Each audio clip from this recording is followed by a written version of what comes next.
What's up, everybody? And welcome to a YouTube exclusive for us. I am your host, Carl, and I am joined by Bree. Bree, welcome. Hello. So, for those of you that are meeting Bree for the first time, she is actually on TikTok, and she is an advocate for heart failure and everything else that goes along with it. So, Bree, why don't you explain to us before you had your heart failure, how life was for you? So life was very active before I was disabled. I was directly before I was a photographer, and I was working very long hours, working two jobs, photography and also waitressing. So some days would be 4:30 in the morning to all the way 11 o'clock at night. But I would have a healthy, like, social life, try to at least, and very athletic my entire life. So I was a soccer player all the way up until, I left high school, and then I would run 5 miles every other day. That was kind of my way to decompress. Now, this incident happened years ago, you said? It happened, yeah, we're going on 6 years now. Okay. So, why don't you take us through the steps of how you realized something was going on, and then we go from there.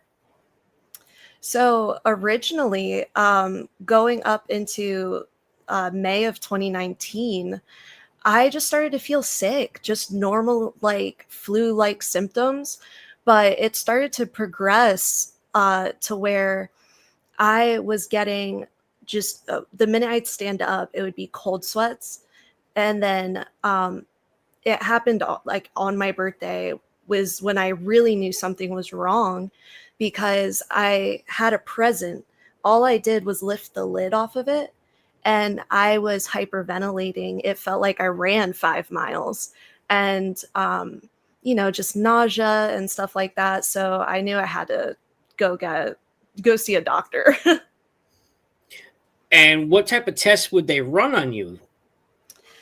So originally, my problem is that I went to Centricare, and I would definitely advise against going there. I was sick um, with chronic illness, from the time I was like 11, and doctors would kind of gaslight you. And I always didn't want to take up their time. So I was like, I'm not going to go to the ER.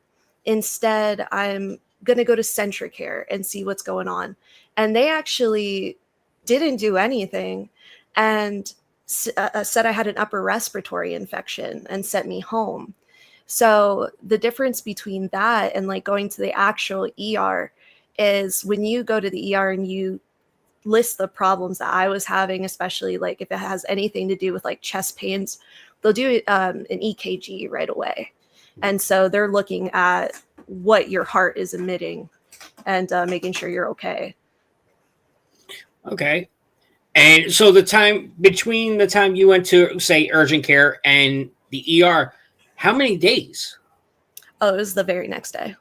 So, you didn't even wait 24 hours. Yeah, it's kind of, I don't know if you believe in, like the afterlife or anything. I actually lost my mom 2 months before all of this happened. And when I was going through this, so Centricare sent me home. The very next day, I was bad. And my dad asked me, do you want to go to the hospital? I was like, no, I'm going to give it time for the Z-Pack to kick in. We'll see what happens.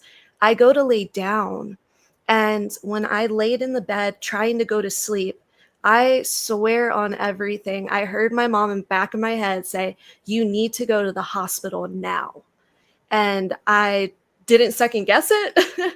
Yeah. And I called my sister, and she took me to the ER right away. And thank God I did that, because if I would have fell asleep right there, I wouldn't be here today. Wow. Yeah. So, how far advanced were you when they did all your tests on your heart failure? Uh, I was definitely not gonna. I was dying. There was no way around it.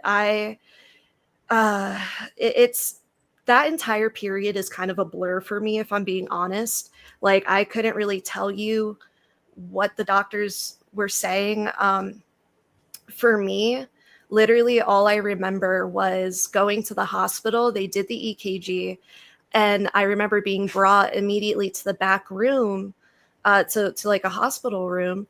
And I remember getting handed a hospital gown.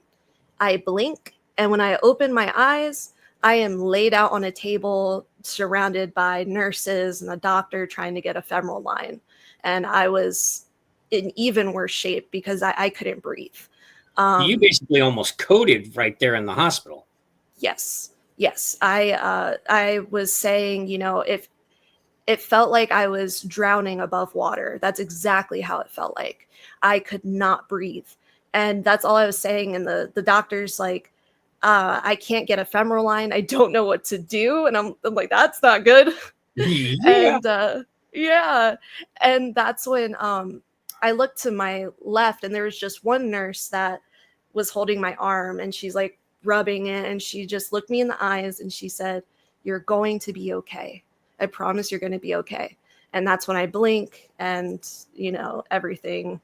I woke up the next day. So how long were you in the hospital after you got to the ER? I was in there for 3 months. For 3 months. Yes, because more than just the heart failure ended up happening after that. If it was just the heart failure, I want to say I only would have been in there for a month and a half, maybe. But I had paralysis that ended up ensuing. And how are you doing with the paralysis to this day? So today I am doing okay, but so my hands are stuck in fists still. I cannot open them. I only have use of this thumb. So that's how I can stay pretty uh, independent considering. But this right hand, which used to be my dominant hand, it doesn't work at all. I can't use my thumb, but I can wiggle my fingers. They're just stuck. And this right arm, I had surgeries on both arms, by the way. I was stuck up here. Okay. After that 3 months, I was stuck in this position. And after the surgery, I can only go this far out, and I can't go forward with this arm at all.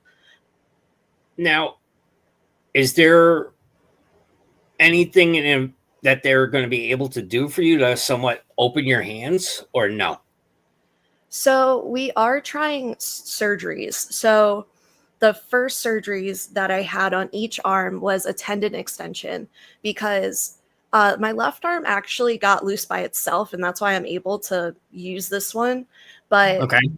um, the right one was stuck up here for a couple years, and it helped a lot though. And then now, after addressing that, the next surgery we're thinking about doing, if insurance was better, is yeah, to take out the first row of carpals in my Okay. wrist or in my hand, and then fusing my wrist straight.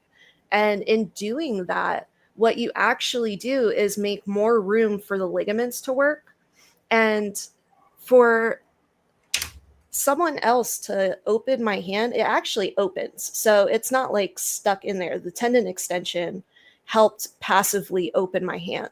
And they say as long as you keep that passive range of motion, you always have an opportunity to build up the muscles that have atrophied. Okay, so it's basically almost like not